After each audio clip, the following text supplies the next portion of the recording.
audiolivro O Grande Conflito, uma saga milenar e seu final surpreendente. Capítulo 23, O Santuário. O texto bíblico, que acima de todos os outros tinha sido não apenas o alicerce, mas a coluna central da fé adventista, foi a declaração, abre aspas, até 2.300 tardes e manhãs, e o santuário será purificado. Fecha aspas. Daniel, capítulo 8, versículo 14. Essas palavras, familiares para todos aqueles que acreditavam no breve retorno do Senhor. Mas Cristo não voltou. Os fiéis sabiam que a palavra de Deus não pode falhar, então era a sua interpretação das profecias que deveria estar equivocada. Mas onde estava o erro? Deus havia conduzido seu povo durante o grande movimento adventista. Portanto, o Senhor não permitiria que ele terminasse em trevas e desapontamento. Condenado como falso e fanático. Embora muitos tenham abandonado os cálculos dos períodos proféticos e negado o movimento que se baseou neles, outros não se mostraram dispostos a renunciar aos pontos de fé e à experiência que as Escrituras e o Espírito exaltaram. Era seu dever se apegar firmemente às verdades que já haviam compreendido. Com oração fervorosa, estudaram as Escrituras a fim de descobrir qual era o erro.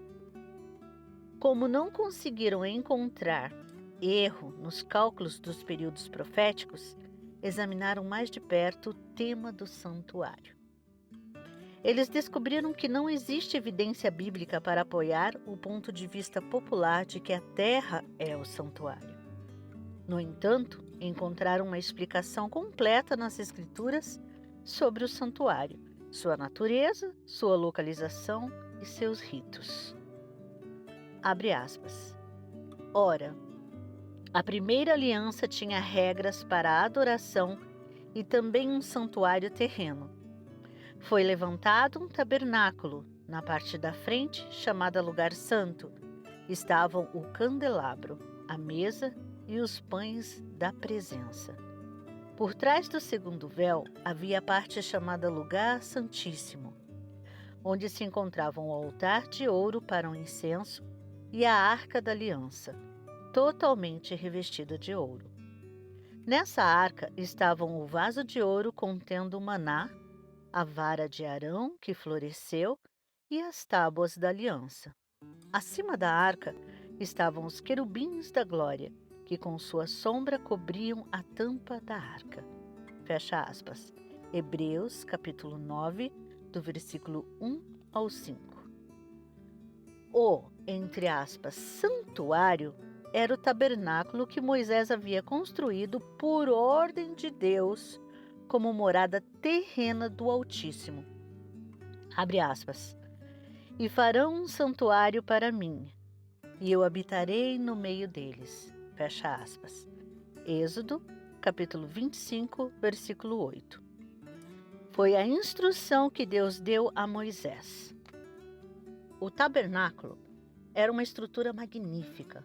Além do pátio externo, o tabernáculo em si consistia de 2 cômodos ou compartimentos chamados Lugar Santo e Santíssimo, separados por uma bela cortina ou um véu.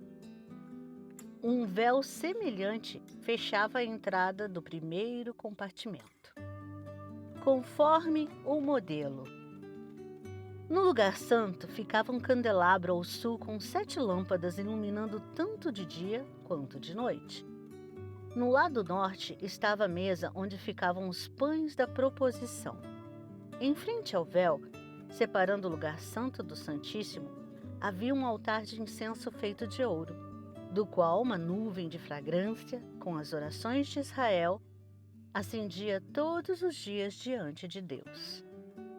No lugar santíssimo estava a arca, um baú revestido de ouro, a qual continha as tábuas com os 10 mandamentos. Acima da arca ficava o propiciatório, com 2 anjos feitos de ouro maciço. Nesse compartimento, a presença divina aparecia na nuvem de glória entre os querubins. Depois que os hebreus se estabeleceram em Canaã, o tabernáculo foi substituído pelo Templo de Salomão. Embora fosse uma estrutura permanente e construída em maior escala, tinha as mesmas proporções e era mobiliado da mesma maneira. O santuário existiu dessa forma, com exceção do período em que permaneceu em ruínas nos tempos de Daniel, até os romanos o destruírem em 70 d.C. Esse é o único santuário da terra sobre o qual a Bíblia fala, o santuário da primeira aliança. Mas a nova aliança não tem santuário? Voltando-se mais uma vez para o livro de Hebreus, aqueles que buscavam a verdade descobriram que um segundo santuário da nova aliança era subentendido nas palavras já citadas. Abre aspas. Ora, a primeira aliança tinha regras para adoração e também um santuário terreno. Fecha aspas. Voltando para o início do capítulo anterior, eles leram, abre aspas, o mais importante do que estamos tratando é que temos um sumo sacerdote como esse, o qual se assentou à direita do trono da majestade nos céus e serve no santuário, no verdadeiro tabernáculo que o Senhor erigiu e não o homem. Fecha aspas. Hebreus, capítulo 8, versículos 1 e 2. Aqui, a Bíblia revela o santuário da nova aliança. Moisés fez o santuário da primeira aliança. Já este foi construído pelo Senhor. No primeiro santuário, sacerdotes terrenos realizavam os ritos.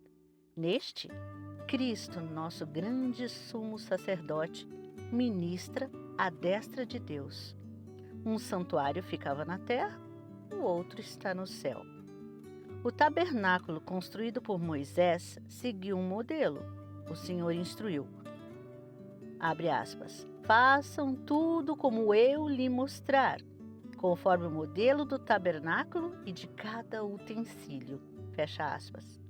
Êxodo, capítulo 25, versículo 9.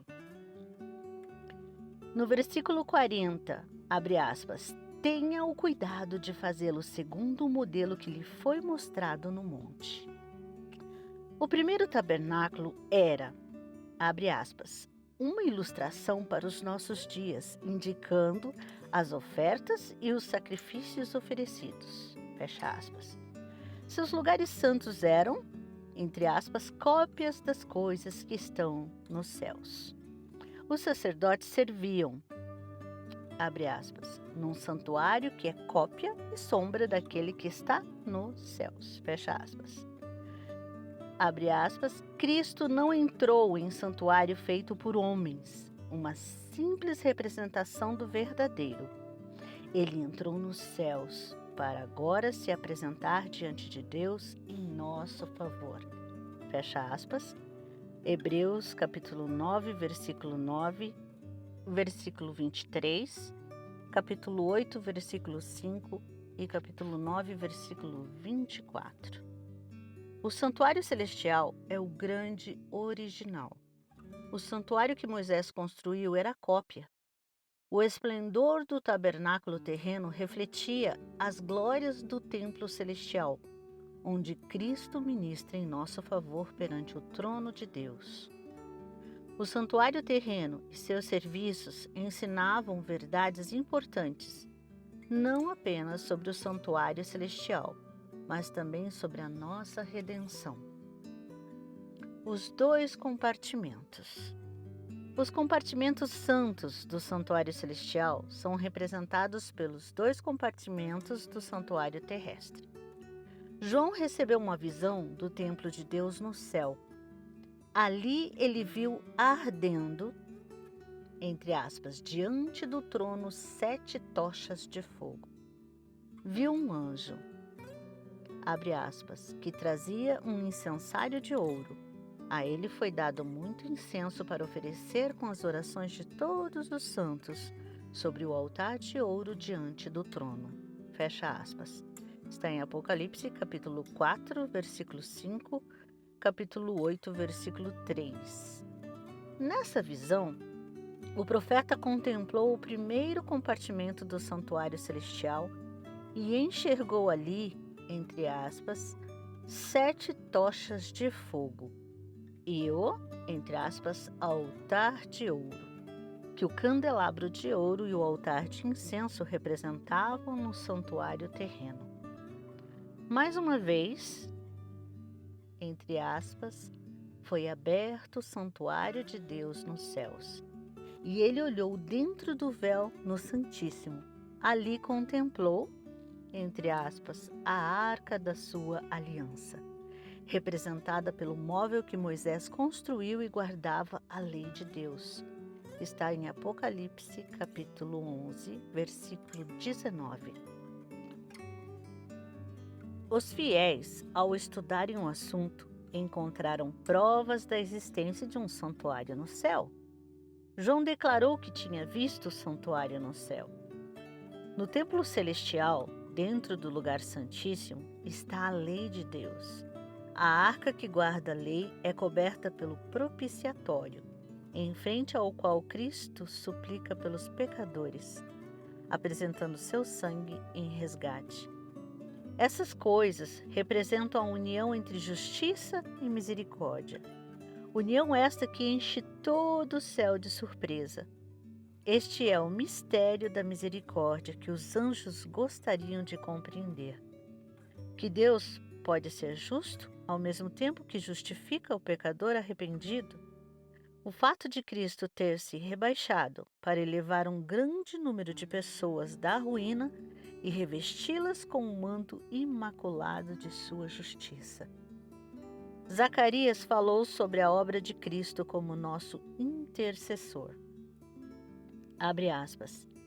Ele construirá o templo do Senhor, será revestido de majestade e se assentará em seu trono do Pai para governar.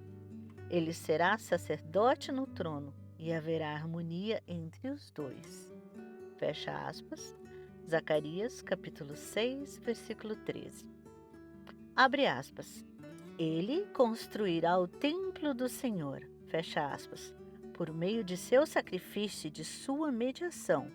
Cristo é o alicerce e o edificador da Igreja de Deus, como a, abre aspas, pedra angular, no qual todo o edifício é ajustado e cresce para tornar-se um santuário santo no Senhor.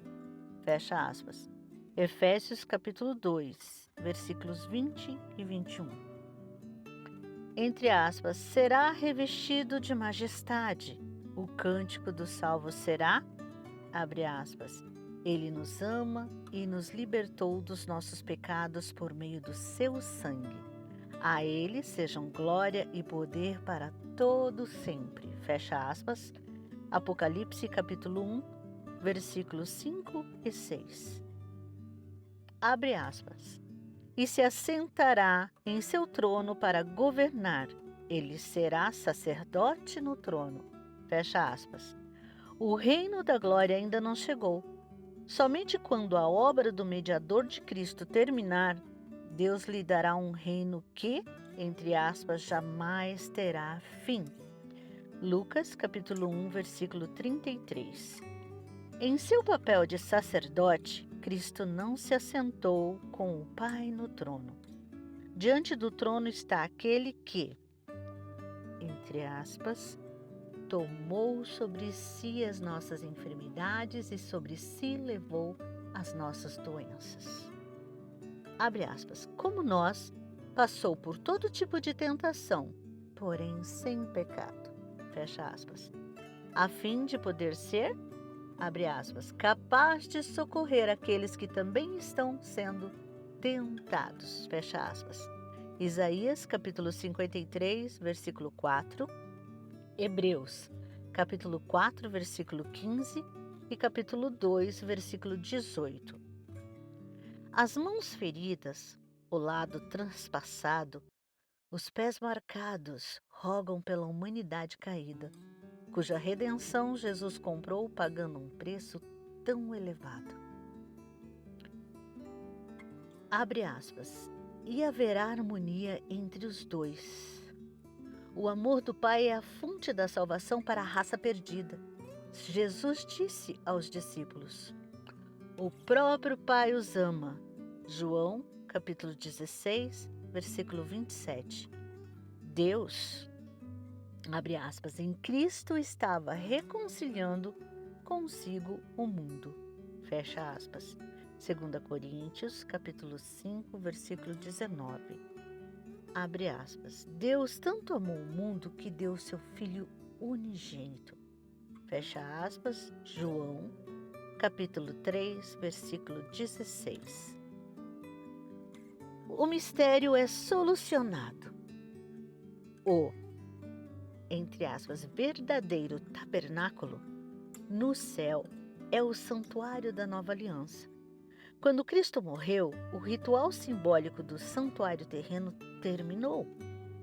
Uma vez que Daniel, capítulo 8, versículo 14, se estende até nossa era, o santuário ao qual se refere precisa ser o santuário da nova aliança.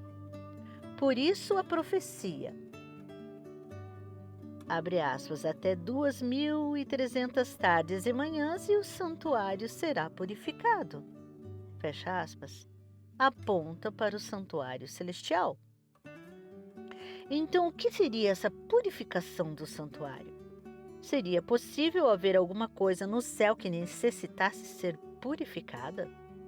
Hebreus 9 ensina com toda clareza a purificação, tanto do santuário terreno quanto do celestial. Abre aspas. De fato, segundo a lei, quase todas as coisas são purificadas com sangue, e sem derramamento de sangue não há perdão. Portanto, era necessário que as cópias das coisas que estão nos céus fossem purificadas com esses sacrifícios, mas as próprias coisas celestiais com sacrifícios superiores. Fecha aspas. Hebreus, capítulo 9, versículos 22 e 23. Ou seja, o precioso sangue de Cristo. A purificação. A purificação no cerimonial verdadeiro no céu deveria ser realizada por meio do sangue de Cristo. Entre aspas, sem derramamento de sangue, não há remissão. A remissão ou descarte do pecado é a obra a ser realizada.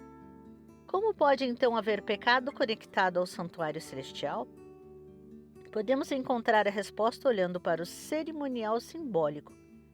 Uma vez que os sacerdotes terrenos serviam na, abre aspas, cópia e sombra daquele que está nos céus. Fecha aspas. Hebreus 8, capítulo 5. A ministração no santuário terreno consistia em duas partes. Os sacerdotes ministravam todos os dias no lugar santo, ao passo que, uma vez por ano, o sumo sacerdote desempenhava uma obra especial de expiação no Santíssimo, a fim de purificar o santuário. Dia após dia, os pecadores arrependidos levavam suas ofertas, colocavam as mãos sobre a cabeça da vítima, transferindo os pecados de si para os sacrifícios inocentes. Então, os animais eram mortos. Entre aspas, a vida da carne está no sangue. Levíticos, capítulo 17, versículo 11. A quebra da lei de Deus exigia a vida do transgressor. O sacerdote levava o sangue, que representava a vida do pecador, cuja culpa a vítima carregava, para dentro do lugar santo, e o aspergia em frente ao véu, atrás do qual estava a lei e o pecador havia transgredido. Essa cerimônia transferia o pecado de maneira simbólica para o santuário. Em alguns casos, o sacerdote não levava o sangue para o lugar santo, mas comia a carne do sacrifício. Ambas as cerimônias simbolizavam a transferência do pecado do pecador arrependido para o santuário. Essa era a obra que acontecia ao longo do ano. Os pecados de Israel eram transferidos dessa maneira para o santuário e se tornava necessário um rito especial para removê-los. O dia da purificação. Uma vez por ano, no grande dia da expiação, o sumo sacerdote entrava no lugar santíssimo para a purificação do santuário. 2 bodes jovens eram trazidos e se lançava a sorte sobre eles.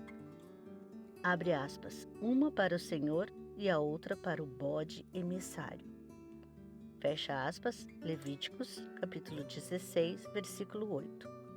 O bode para o Senhor era sacrificado como oferta pelos pecados do povo, e o sacerdote levava seu sangue além do véu e o aspergia em frente ao propiciatório e também no altar de incenso, logo à frente do véu. Abre aspas. Então colocará as 2 mãos sobre a cabeça do bode vivo e confessará todas as iniquidades e rebeliões dos israelitas, todos os seus pecados, e os porá sobre a cabeça do bode. Em seguida, enviará o bode para o deserto aos cuidados de um homem designado para isso.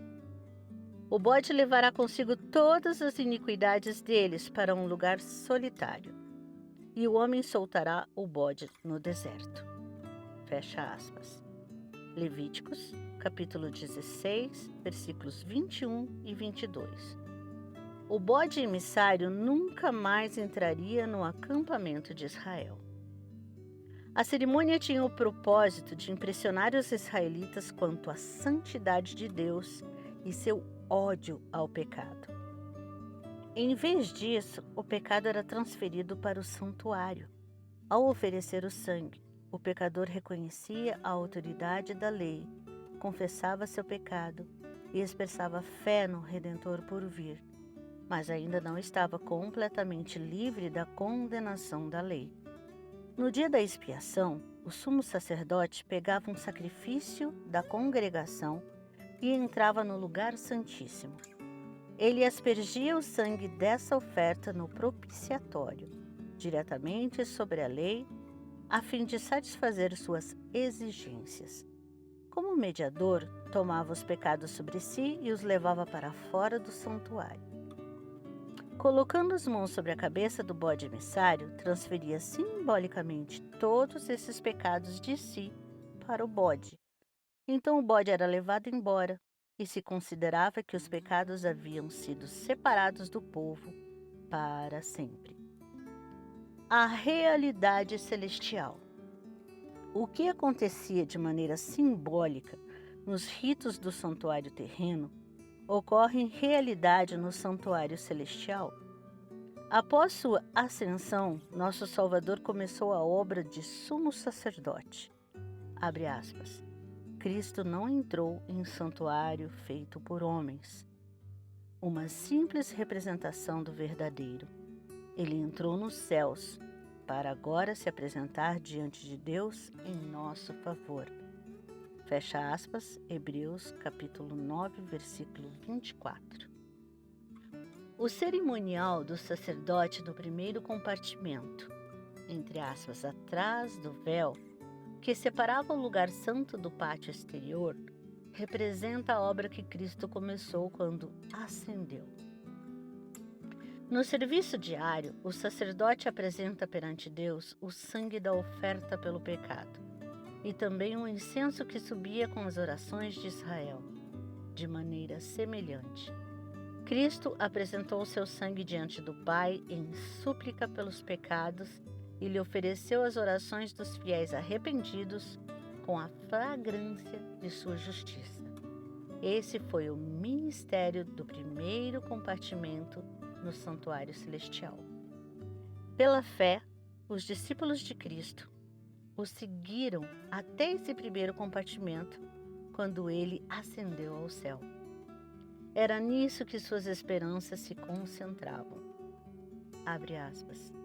Temos essa esperança como âncora da alma, firme e segura, a qual adentra o santuário interior, por trás do véu, onde Jesus, que nos precedeu, entrou em nosso lugar, tornando-se sumo sacerdote para sempre.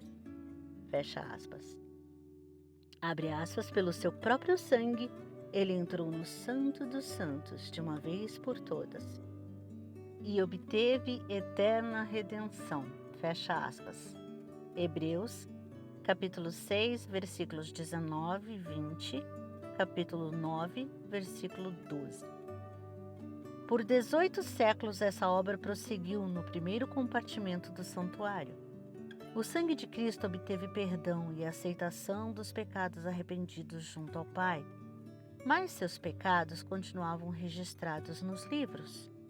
Assim como no cerimonial simbólico havia uma obra de expiação no fim do ano, antes que a obra de Cristo em prol da humanidade termine, há um trabalho de expiação a ser feito para remover os pecados do santuário. Isso começou quando as 2.300 tardes e manhãs terminaram. Nessa ocasião, nosso sumo sacerdote entrou no lugar santíssimo para purificar o santuário. Um julgamento. Na obra da nova aliança, os pecados dos pecadores arrependidos são colocados sobre Cristo pela fé e transferidos de fato para o santuário celestial.